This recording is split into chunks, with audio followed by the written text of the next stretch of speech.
घीव गुर लड्डुआ बनाइले भेजिले कमनी फुआ के आरे गर्भ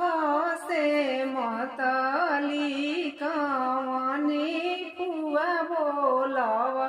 लेनाया वेली आरे सगरी लडुया फुआ खैली जनेउआ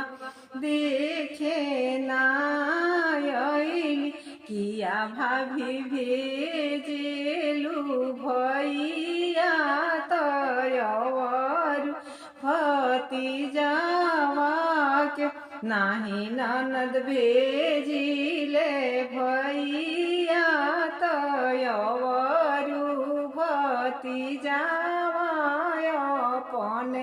काहे नहीं आवेलु सुलुगरी के चुंदरी रांगाई बिचौकठ चढ़ी बैठबी आरे झहर झहर निरगी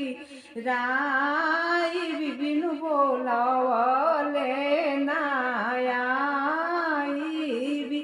आरे झहर झहर